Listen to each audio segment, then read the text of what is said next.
அனைவருக்கும் வணக்கம். அகத்தவம் ஆண்டின் ஒவ்வொரு நாளும் ஜனவரி 27 ஜேம்ஸ் அலன் அவர்கள் புக் ஆஃப் மெடிடேஷன் என்ற அந்த நூலில் என்ன பயந்துள்ளார் என்பதனை முதலில் தமிழ் மொழியில் காண்போம்.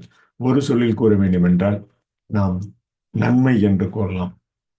ஒரு இனிமையான மற்றும் மகிழ்ச்சியான அக உயிர் என்பது நடைமுறை புரிந்த உலக அறிவினில் முதிர்ந்த நன்மை போன்றதாகும். அவை முதிர்ந்த நன்மை என இனிமையான மற்றும் மகிழ்ச்சியான அக உயிர் என்பது நடைமுறை புரிந்த உலக அறிவினில் முதிர்ந்த போன்றதாகும். எல்லையற்ற இயற்கையின் பொறுமை உள்ளதை உணர்ந்த பயன்பாடுகளை கொண்டதாகும். ஒரு வான்மீன் அதன் சுற்றுப்பாதையை முடிக்க 1000 ஆண்டுகளாகலாம். கடல் 10,000 ஆண்டுகள் நிலத்தை அமைத்திருக்கலாம். மனித இனத்தின் முழுமையான பரிணாமம் மில்லியன் கணக்கான ஆண்டுகளாக கைப்பற்றி இருக்கலாம். பொறுமை மிக உயர்ந்த வாய்ப்பிற்கும் மிக தொலைநோக்கு பயனுக்கும் ஆழ்ந்த அமைதிக்கும் உகந்தது. பொறுமை இல்லாமல் வாழ்க்கை அதன் ஆற்றலையும் செல்வாக்கையும் இழக்கும். மேலும் அதன் மகிழ்ச்சி பெரும்பாலும் அளிக்கப்படும். எனவே நன்கு ஒழுங்கப்படுத்தப்பட்ட கடினத்தன்மையுடன் உங்கள் வெற்றியின் கட்டமைப்பை உயர்த்துங்கள். நொடிகள் வந்து செல்லும் போது பயனுள்ள முயற்சிகள் விரும்பி செய்கிறவர் நன்மதிப்பும் ஆற்றலும் முதுமையில் அடர்ந்து மேலும் செழிப்புடன் நிலைத்திருப்பார். எனவே நன்மை என்று அந்த ஒரு சொல்லில் கூறி பதித்த ஆங்கில பதிவினை காண்போம். ஒரு சொல்லில் we can say it in English acrostic useful utilize seconds events fully unifies lifestyles. So useful utilize seconds events fully unifies lifestyles. A sweet and happy soul is the ripened fruit of experience and wisdom.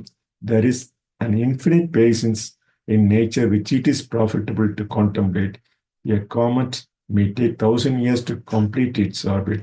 The sea may occupy 10,000 years in wearing away the land. The complete evolution of the human race may occupy millions of years. Passion is conducive to the highest greatness, the most far-reaching usefulness, in the profoundest peace. Without it, life will lose much of its power and influence, and its joy will be largely destroyed.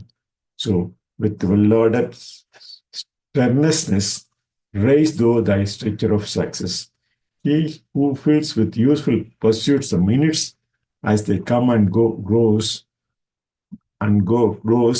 old in honor and wisdom and prosperity abides with him.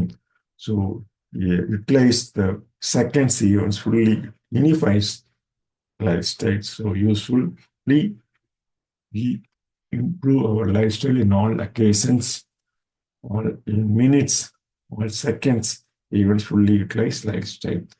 ஒரு சொல்லில் நன்மை என்று ஒரு சொல்லில் கூறி அந்த நன்மை நாம் பொறுமையுடன் இனிமையாக நக உயிரினை நன்கு உலக அறிவினில் நடைமுறையை புரிந்து கொண்டு நடந்து கொள்வோம் என கூறி நன்மை பயக்கும் நாளாக ஜனவரி 27 பதிவினை நிறைவு செய்கிறோம். நன்றி, வணக்கம்.